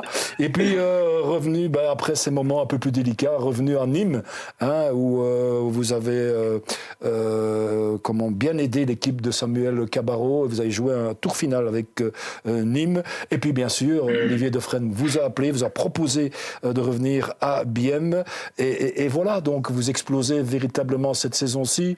Parce que, comme vous l'avez répété, vous avez perdu un petit peu de poids, mais aussi parce que vous êtes en confiance, parce que vous êtes libéré, et parce que, justement, il n'y a plus toutes ces petites blessures, et que vous avez très vite marqué. Jusqu'où irez-vous, François, cette saison, à votre avis ? Bonne question. Je sais pas. Je ne sais pas du tout. J'ai dit qu'à 40 goals, je buvais une bière, parce que je ne bois pas. Mais les coéquipiers m'ont un peu chauffé, donc voilà. Et jusqu'où ira Bième cette saison pour vous ? J'espère le tour final. Donc vous êtes 7e au général. Pour moi, non. C'est ça. Ouais, donc, pour moi, on a encore une place à jouer pour le tour final. Et il reste encore 10 matchs, c'est encore beaucoup. Et j'espère qu'on jouera le tour final. Oui, on va passer au chat avec vous, Adelin, d'ici quelques instants, parce que j'imagine qu'il y a beaucoup de réactions. Ça pour chauffe. François qui sourit. J'avais envie de vous demander, François, on vous sent comme un poisson dans l'eau quand Martin Fourlahy est aussi sur le terrain. On sent qu'il y a quand même beaucoup d'assists, mais ça peut venir de Max Lambert, ça peut venir d'autres, mais quand j'en profite, parce que je ne l'ai pas cité sur votre égalisation de dimanche contre le Condrusien, l'assist, c'était encore aussi de Martin Fourlahy. Vous vous connaissez depuis longtemps. Vous n'êtes pas de la même génération. Oui, on se connaît. Non, on se connaît depuis très longtemps. En fait, mon papa a joué avec lui. Donc, je pense que c'était à Mariembourg dans le temps. Avec son papa. Puis après, ouais, c'est ça. Donc, Sébastien Fourlahy a joué avec mon père. Ouais. Et puis on a gardé contact. Et puis après, ils ont repris contact. C'était quand ils ont fait de l'équitation et tout ça dans les shows. Et puis depuis, on a toujours gardé contact. Et je connais Martin depuis qu'il est très petit. Mais vous n'aviez jamais eu l'occasion de jouer au foot ensemble, quoi, pour dire. Si, on a joué à Nîmes, fin de saison, le tour final. Contre le Condrusien, il était sur le terrain. D'accord. Je ne sais pas si à la régie, on peut déjà nous passer 2 phases importantes. On les a. On les a, que je voulais rediscuter avec vous. Parce qu'en regardant un peu plus près, maintenant, vous pouvez le dire, ça y a prescription, parce qu'il y en a une qui vous avantage et une qui vous désavantage. Sur le doublé, on peut peut-être lancer le doublé. C'est la deuxième action du doublé, donc on peut déjà regarder ça. On regarde. Il y a d'abord votre premier goal. Ouais, ça, c'est le premier but, l'assist de Martin Fourlahy, et c'est ce coup de tête, là, au deuxième poteau. Intéressant, donc à la bonne place. Et puis ici, est-ce que le gardien vous touche ou pas? Soyez sincère, François. Oui, il me touche. Parce que... Il me touche après avec son pied. C'est ça. Parce qu'au ralenti, c'était pas vraiment clair. On dirait que tu tombes après. Je lui dis non. En fait, je prends son pied. Je pense que c'est le pied gauche. Et je tape dedans, puis après, je tombe vraiment, quoi.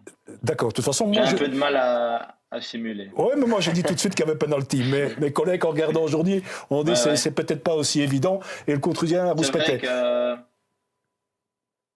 Avec la vidéo longue, c'est pas facile. C'est pas facile. Ceci dit, la deuxième phase, je ne sais pas si on peut nous la montrer. C'est l'accrochage. L'accrochage et le potentiel pénalty. Voilà. Allez, sincèrement, pour moi, il y a une faute d'arbitrage ici. Regardez, vous passez le joueur et vous tirez, il vous freine. Vous ne marquez pas, on doit revenir à la faute. Il y a penalty. Oui, il y a penalty. Après, au début, je me dis, allez, je passe devant, donc je continue l'action. On peut la remettre. Et j'arrive à repasser devant lui. Je me dis, tant pis, je vais jusqu'au bout, je frappe, mais tellement qu'il me tire, j'arrive plus à frapper. Mais oui, il y a penalty. Après, je pense que le penalty qui siffle juste après, je crois que c'est 5 minutes après, même pas. Il compense un peu l'erreur, entre guillemets.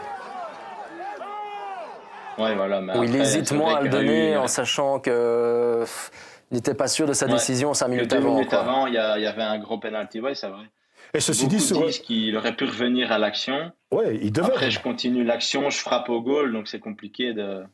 Ah oui, mais revenir. C'est le règlement. Si vous ne marquez pas, il doit revenir à la faute, donc il peut le siffler.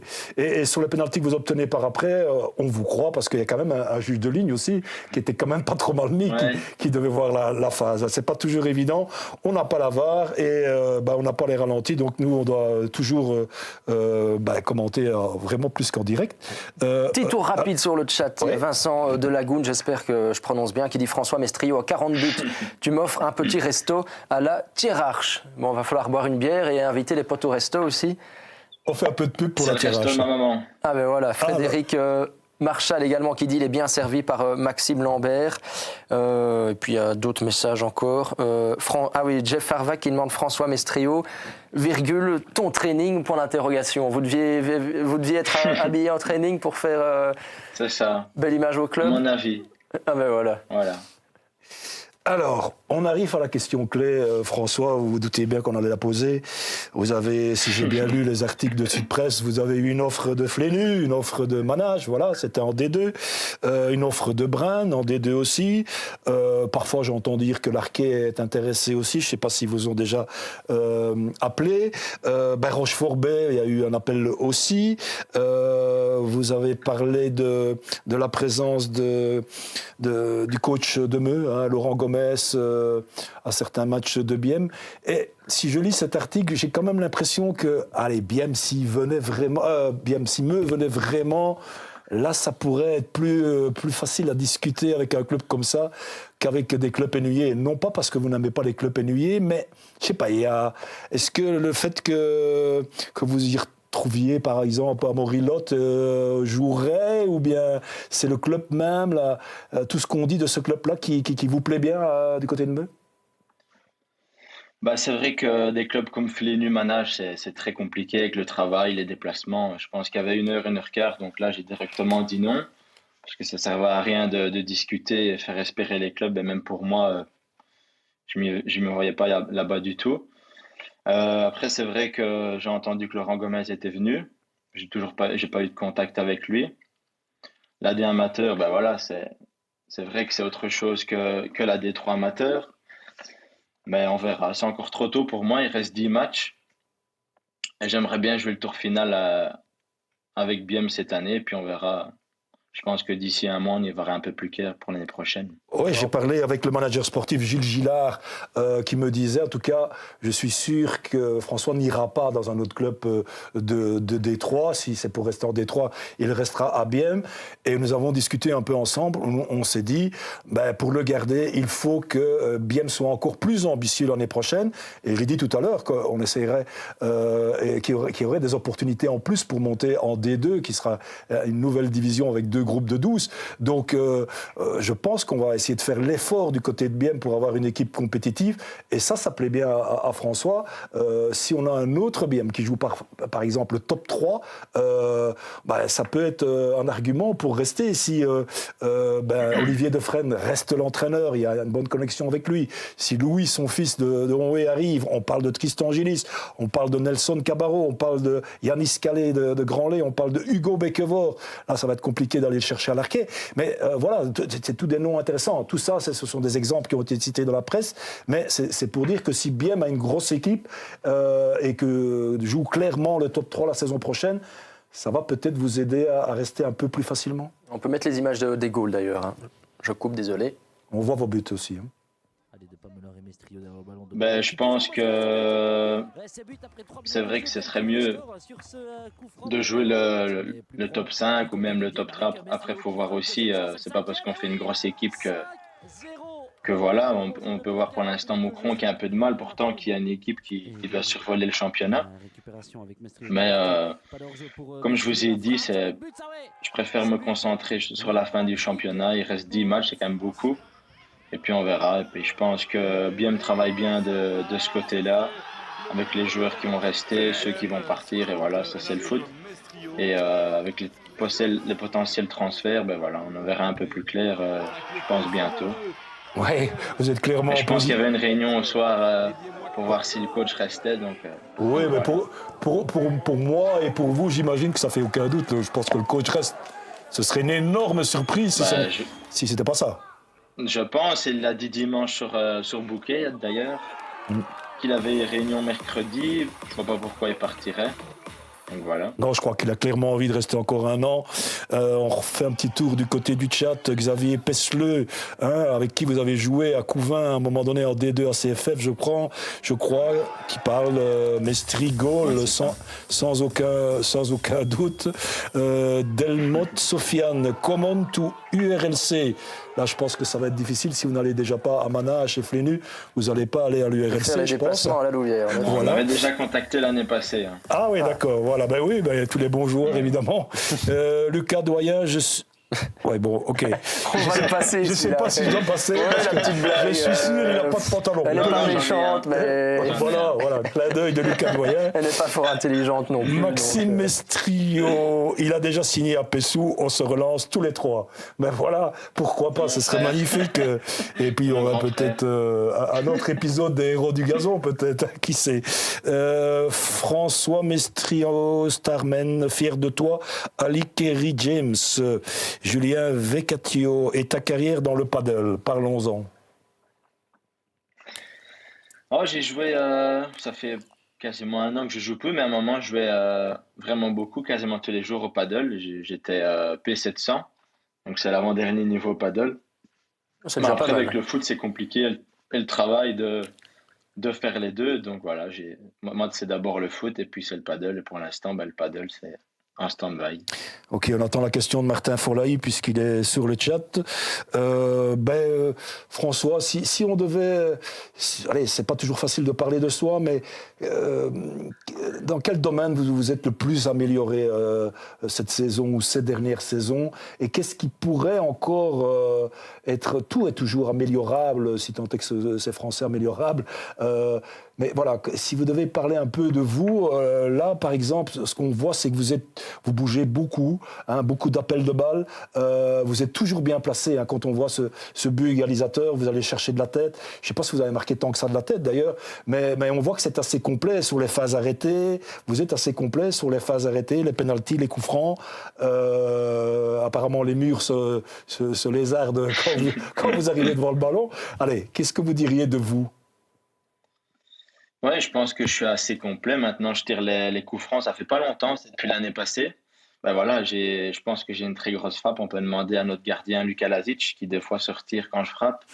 Mais je tire les coups francs, j'ai un très bon jeu de tête. Et je pense que j'ai amélioré, surtout, c'est mon sens du but. Avant, quand j'étais plus jeune, il me fallait 2, 3 occasions. Que maintenant, devant le goal, il m'en faut beaucoup moins. Attends, donc voilà. Pied gauche et pied droit, impeccable, tous les deux? Pied droit, pas trop, mais j'en ai quand même mis 4-5 cette saison, donc voilà. Après, les gauchers, voilà, on sait bien que le pied droit, c'est toujours compliqué. Et votre plus beau but, selon vous, pour le moment, cette saison, ce serait lequel?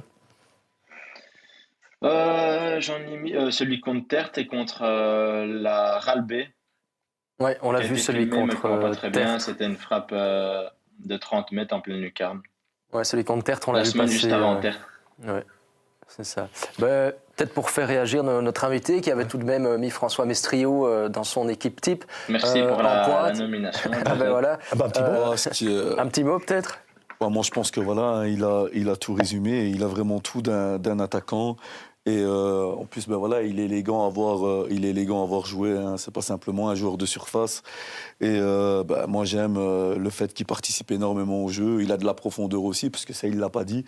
Mais il a énormément de profondeur, une belle pointe de vitesse aussi. Et puis, il a un pied gauche qui est magistral. Hein. Et voilà. Merci beaucoup. Avec plaisir.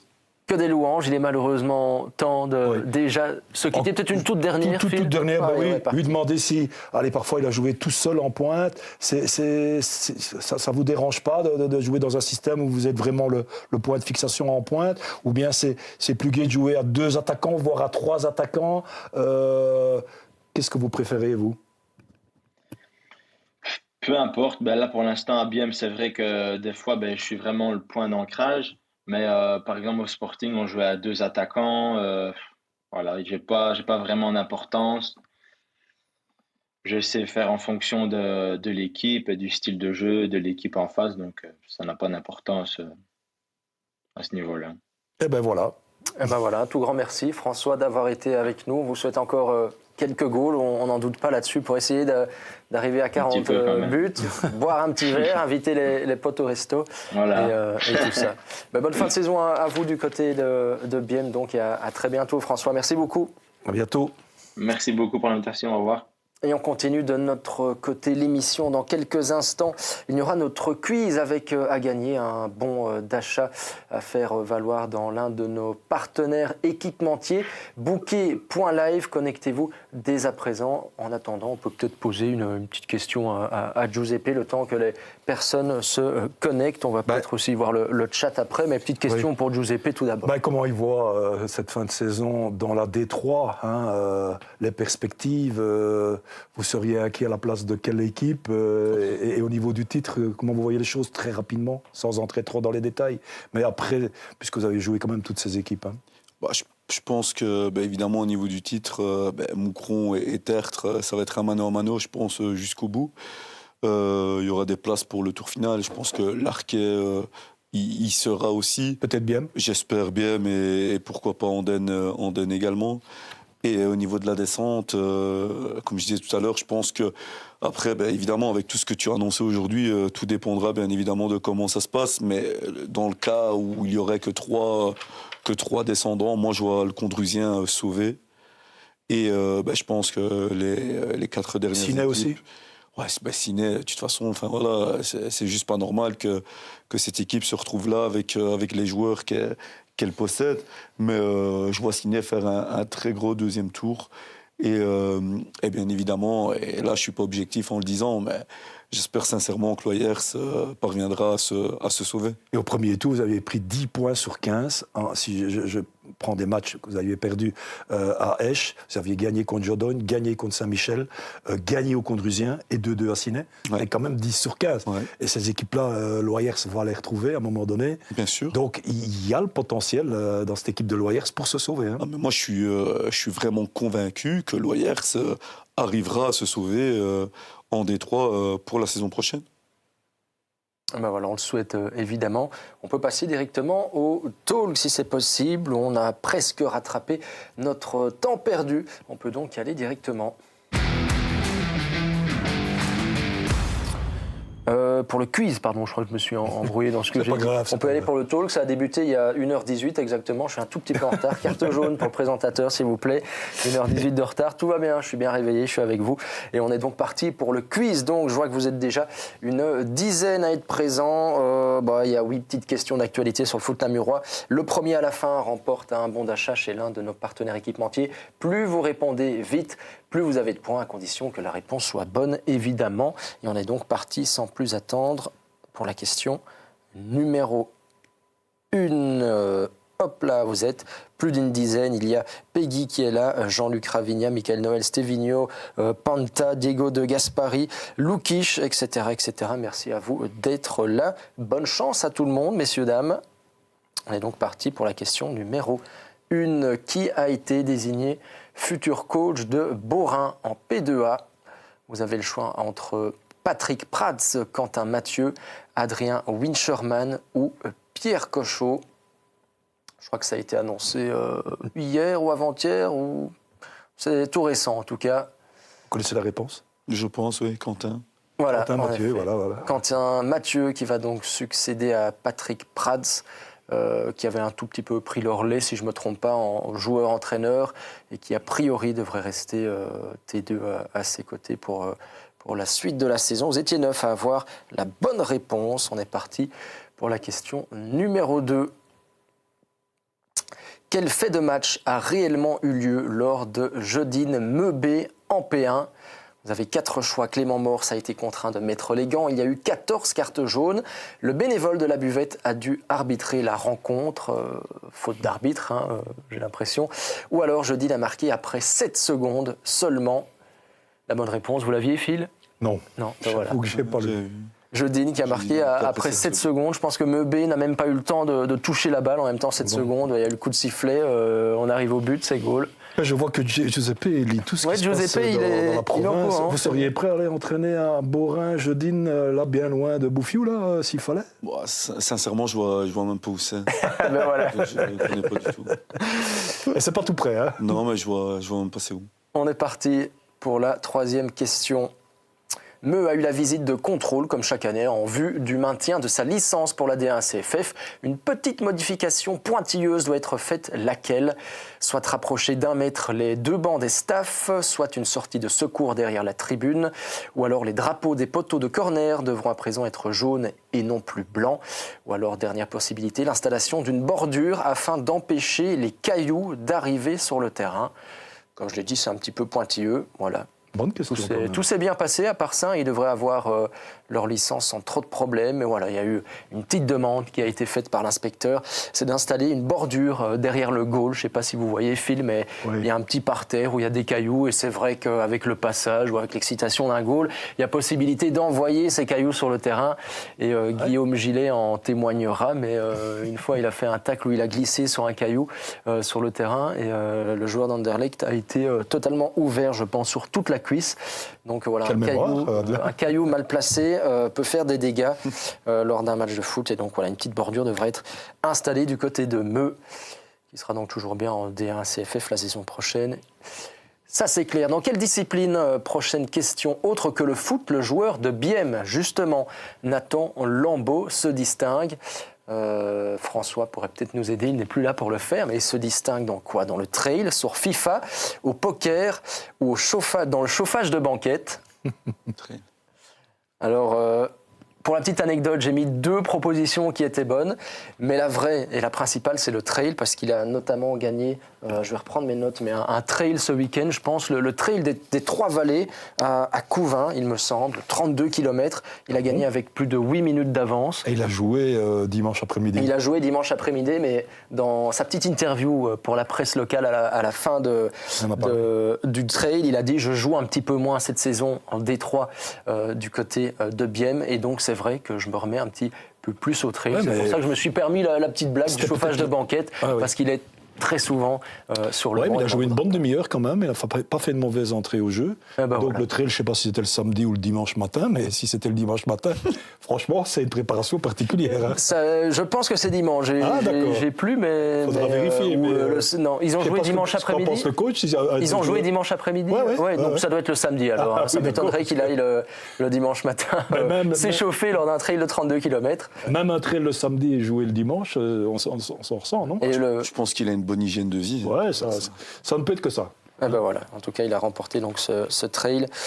C'est pas la première fois qu'il performe. Il avait fait quelques top 10. Enfin, soit de félicitations à lui, donc Nathan Lambeau, aussi bon joueur de foot que trailer. Et on en a déjà fini pour les 4 premières questions. C'est Stevino qui est en tête, 273 points. Lukic, deuxième, 218. Lio plus MVV, 217. Et Danny Verkamer, juste après le podium, 204 points à la 4e place. Hop là, question 5. On va un petit peu avancer un peu plus vite. P1, P2 et P3 confondus. Quelle est la pire défense avec 113 buts encaissés? Vous avez le choix entre Spibé, Pondrome, Egesebe ou alors le Celtic Denay. Ils ont encaissé 113 buts cette saison. Quelle équipe est-ce? Vous aviez la réponse, Giuseppe? Je pense Celtic. Oui, en effet, c'est le Celtic. C'était serré avec Egesebe, mais en effet, Celtic donné 113 buts déjà encaissés, malheureusement pour eux. La pire défense de P1, P2 et P3 réunis. Vous étiez 8 à avoir la bonne réponse. On enchaîne avec la question 6. En P1, quel est le bilan de Ligny lors des 8 derniers matchs? Je pense qu'on l'a cité, il fallait être attentif aussi. J'aime bien mettre des questions dont on a déjà la réponse, mais ça profitera à ceux qui sont le plus à l'écoute. Vous avez le choix entre 19 sur 24, 20, 21 ou 22 sur 24. Série impressionnante pour Ligny. Et c'était 21 sur 24. La majorité d'entre vous l'avez. Vous avez bien écouté, c'est bien, vous êtes de bons élèves. Hop là, question 7, l'avant-dernière. Combien d'équipes de P2 et de P3 sont toujours en lice en Coupe de la Province? Plus qu'une, plus que 2, plus que 3 ou plus que 4? Vous avez le choix. Et malheureusement, mauvais élève, je ne vais pas savoir vous dire lesquels il reste parce que j'oublie mon petit copion. Le temps s'écoule et il reste donc encore 3 équipes de P2 et de P3 qui sont toujours en lice en Coupe de la Province. Et si je ne me trompe pas, il y en a une des 3, c'est Tarsienne. Voilà. Qui est en P2. Puisqu'on l'a fait ce week-end. Et il doit y avoir aussi Grand Lébé, si je ne me trompe pas. Grand Lébé est dedans aussi, oui. Voilà. Et si vous avez la 3e, vous pouvez nous la noter sur le chat. On a encore quelques minutes. Ce serait gentil. Petit copion pour nous. On est parti pour la dernière question. En P1, quelle équipe compte le plus de clean sheets? S'agit-il de Rochefort B, Jeudine, Nîmes ou Grand-Lay? Il vous reste 8 secondes pour savoir quelle équipe compte le plus de clean sheets. Pour rappel, un clean sheet, c'est ne pas encaisser durant un match. Et à ce petit jeu-là, c'est Jeudine qui est le plus fort contre toute attente, entre guillemets. On se pourrait se dire, tiens, Rochefort B ou Nîmes, les 2 premiers. Eh bien non, c'est Jeudine qui tient la baraque avec 3 clean sheets de plus que le deuxième. Et on va avoir accès au classement qui a pas mal changé. C'est Michael Noël le prend la tête, le coach de Ligny. Petit avantage puisqu'il y avait une question sur ses couleurs. Mais bon, quand même un bel avantage, 529 points pour Michael Noël. Michael, vous pouvez nous joindre sur le Messenger de Bouquet Sport avec votre adresse mail. On vous contactera. Nos collègues de Callisto qui sont en charge des partenariats vous fourniront le petit code pour le bon d'achat. Félicitations à vous.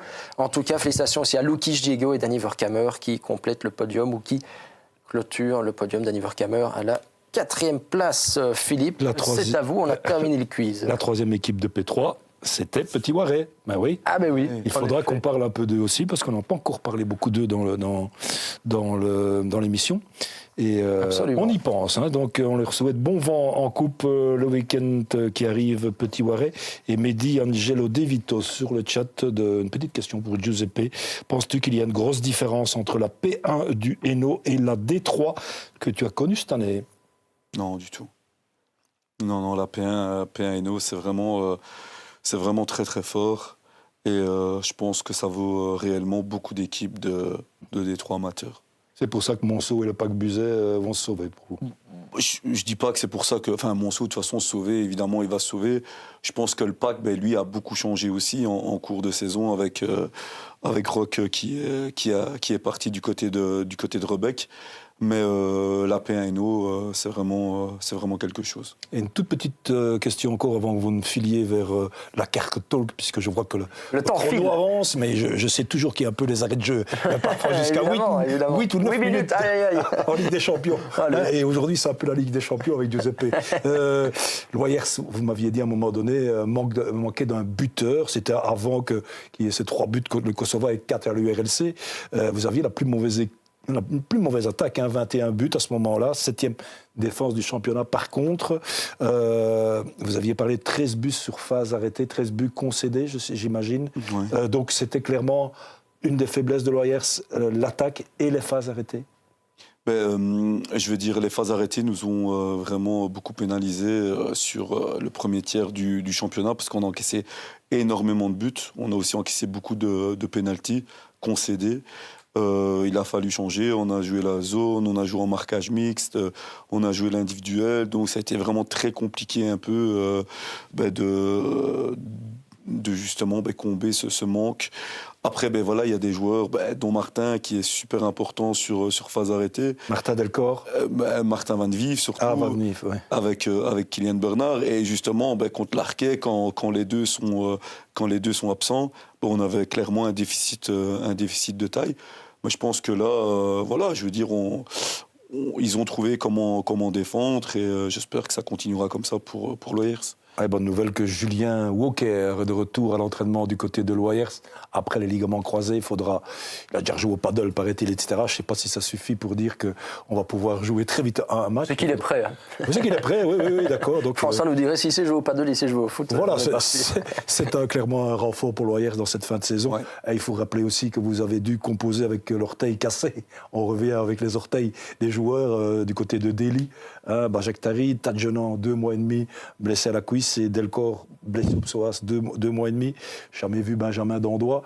Il a fallu faire avec tout ça, mais vous en avez vu d'autres et parfois des surprises, comme peut-être le jeune Colin Pirard de P3, je sais pas. Il y a eu aussi dans le premier tour, et on n'en parle pas assez, mais les blessures de Younes Boujabout et de Elliot Moléon, parce qu'il a fallu aussi jouer pendant plusieurs semaines, avec une défense totalement remaniée, ce qui nous a permis de titulariser plusieurs fois le jeune Vigo Lumbala qui venait de P2 du FCO Namur. 20 ans, hein. Même pas encore, je pense. C'était un 2006 ou 2007, peu importe, mais donc très jeune et qui lui aussi n'avait aucune expérience. Et un petit coucou parce que ça me tenait à cœur. Elliot Moléon, qui lui je l'ai rencontré aussi cette saison, mais super gars, super joueur, qui lui aussi apporte énormément dans un vestiaire, et ça me tenait à cœur aussi de lui dire ici ces quelques mots, parce que c'est une personne qu'on peut pas oublier, Elliot Moléon. Voilà, Younes Boujabout qui a repris une place dans le 11 de Jean-François Beguin, dimanche, oui, j'hésitais puisqu'il l'a titularisé, donc il est bien reparti aussi. Et on file vers la carte. Avec la carte talk, on peut lancer le jingle parce qu'on est en retard. On est déjà dans les prolongations, c'est pas bien grave, on ne va pas traîner en chemin. La carte talk, vous avez choisi votre défenseur central, Martin Van Vief. Le voilà, on va d'abord vous expliquer comment ça fonctionne. Vous avez d'abord les attributs à lui donner. Il y en a un pour l'attaque-défense, une note globale, un autre pour la technique et une autre pour le physique. Vous ne pouvez pas avoir à chaque fois une note qui se situe dans la même dizaine. Donc si vous mettez 99 à l'un, vous ne pouvez pas mettre 91 à l'autre. Vous m'avez compris, je l'espère. On va commencer avec l'attaque-défense, donc pour Martin. 85. 85. Une très belle note, c'est une de ses grosses qualités. Défensivement, c'est vraiment très très fort. C'est quelqu'un en plus qui se projette assez facilement. Il y a quelques semaines d'ici, je l'ai fait monter d'un cran et je l'ai fait monter en 6 maintenant. Donc, et c'est quelqu'un qui arrive à se projeter. Et je trouve que pour un défenseur, c'est quelqu'un qui est très adroit aussi devant le but et qui peut marquer assez facilement également. Ah ben voilà, 85 pour l'attaque-défense. Au niveau de la technique, je vous vois sourire. Ouais, parce que si je repense à sa première touche de balle en match amical, justement face à Granlé, où il est dos à nos défenseurs. Donc, allez, je vais pas trop charger, mais je vais mettre 75. Allez, 75 pour la technique, avec une dernière note à attribuer au niveau du physique. Voilà, c'est monstrueux. Voilà, c'est clairement une machine, donc 92, parce que physiquement, il est grand, il a du gabarit, mais en plus il a de la course, il a une VMA incroyable, il prend beaucoup de place, donc physiquement, c'est vraiment très très costaud. Il va être le roi du trail aussi un jour, quoi. Ouais, il pourrait. Je pense que, il pourrait. Je crois qu'il a du 4,15 ou du 4,20 au kilomètre, donc il est vraiment bien. Un guerrier, comme vous le dites. Ouais, même au-dessus de ça, à mon avis. Un super soldat et un super joueur qui mérite, je pense, d'aller encore un cran plus haut. Voilà, n'allez pas tous faire du trail, les joueurs du foot namurois, si vous nous entendez. On a donc 85 pour l'attaque-défense, 75 pour la technique et 92 pour le physique. Ensuite, il y a les bonus-malus qu'on voit sur la gauche. Vous pouvez en choisir 3. Fantaisie technique, pas de gauche, maîtrise des airs, sniper ou Formule 1. Que choisissez-vous de lui attribuer? Ah, ça a disparu. Maîtrise des airs. Ouais, on va remettre en technique, là on a le 11 de base. On va remettre la carte talk, voilà. Maîtrise des airs. Ouais. Maîtrise des airs, on coche. Fantaisie technique, non, forcément. Pas de gauche, pas de gauche. Formule 1, j'aime bien aussi, et sniper aussi. Allez, maîtrise des airs, sniper, Formule 1. Bonne frappe aussi quand même, ouais. Ouais. On est en train de faire la carte talk en régie pendant qu'on termine de discuter rapidement. Donc, je regarde en attendant sur le chat s'il n'y a pas de on peut aussi questions. demander à Giuseppe qu'est-ce qu'il aura finalement retenu de son aventure loyersoise, en dehors de tous les joueurs qui sont un peu vos bébés, vos enfants, vos copains. En dehors de tout ça, qu'est-ce que vous retenez de cette saison? Je pense que on va pas se leurrer non plus. Pour moi, c'est une grosse expérience. Franchement, au niveau personnel, ça m'a apporté énormément. Oui, j'ai vu des joueurs impliqués en séance. Je tenais à dire aussi qu'à Gerpine, j'avais déjà un groupe exceptionnel. Mais ici, je veux dire, à 21, lors de chaque séance, pour travailler, tu travailles vraiment dans de bonnes conditions. Et je veux dire, tout ce qui est préparation d'avant-match et tout, c'est quand même quelque chose d'un niveau qui est totalement différent. Et quand même un petit mot, parce que j'essaie de retrouver où je l'avais noté, parce que mais vous allez le faire vous-même, un petit mot à vos 2 adjoints qui ont été remerciés avec vous, et qui sont des gens dont on a loué les mérites, même Jean-François m'en parlait, Jean-François Beguin, un T2 extraordinaire. Un T2 exceptionnel, Michel Sidiras, qui on a grandi dans le même quartier. Je veux dire, c'est quelqu'un que je connaissais d'avant, mais ça m'a permis aussi de me rapprocher de lui. Je pense que c'est quelqu'un qui a la même culture footballistique, la même envie et la même grinta. C'est quelqu'un qui apporte énormément aussi au niveau de la cohésion dans un groupe. Et c'est quelqu'un, et ça ne m'étonnerait absolument pas, puisqu'il commencera aussi son UFA la saison prochaine. Mais je pense que c'est quelqu'un qu'on entendra parler aussi au niveau coaching, parce que c'est vraiment quelqu'un de vraiment merveilleux. Et notre entraîneur des gardiens, qui lui était un peu plus aussi connu, David Delfos, je pense que il passe énormément de temps en vacances, mais c'est quelqu'un qui a une grosse expérience et qui apporte énormément aux gardiens. On termine. On peut découvrir la carte talk. Elle est prête. En même temps, elle est prête. Voilà, 89, ouf, ça c'est une belle note pour Martin Van Vive. 85 attaque défense, 75 technique, 92 de physique. 89, c'est ce que vous espériez. Il vaut au moins ça, Martin? Martin, il vaut ça. Et maintenant, ce qu'il lui faut, c'est trouver un club où il sera stabilisé en Détroit, mais qui peut prétendre à être beaucoup plus haut au niveau du classement. Et moi, je lui ai dit encore, ici, lors d'une conversation qu'on a eue il y a encore pas longtemps, c'est que je pense même qu'il peut aller voir un cran plus haut. Et Fatih Ursever, que vous connaissez certainement bien. Bonjour à Giuseppe, au plaisir de te revoir au bord du terrain, dans le Hainaut. On vous attend, le Hainaut vous attend.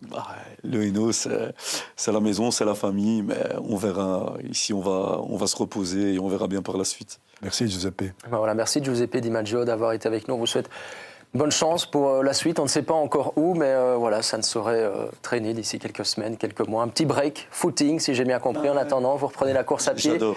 Vous reprenez un petit peu les esprits. Vous reviendrez certainement plus fort. En tout cas, on vous le souhaite. Merci aussi. Et un petit tour à Philippe. Naples. Avec l'ami Vito Rinaldi, un petit tour du côté de Naples. Vous avez le temps d'y aller voir un match. Pour aller voir un match. C'est votre équipe préférée dans le cas? Non, c'est le Milan AC. Mais bon, voilà, je veux dire, après, je suis supporter de toutes les équipes italiennes, donc... Ben voilà. Allez, vous le avez un peu football de temps. italien en général. Merci aussi. En espérant se qualifier pour la Coupe du Monde, déjà. Ce serait déjà pas mal. Ça sera bien. Merci également à Phil d'avoir Alain. été avec nous. Merci aussi aux équipes en régie qu'on a fait un petit peu traîner plus tard au boulot. On est désolé, merci, mais merci de ce boulot précieux. Merci aussi à vous, chers téléspectateurs, d'avoir été avec nous. Prochain rendez-vous sportif, ce sera dimanche à 20h avec un petit aperçu. On suivra Meux notamment et Namur en D1 CFF. Le derby entre Andenne, Evelet et Esch en D3 ainsi que Tarsienne contre Grand-Lay. On en parlait justement en Coupe de la Province. Merci d'avoir été aussi nombreux avec nous ce soir. À très bientôt. Bonne soirée. Ciao, ciao.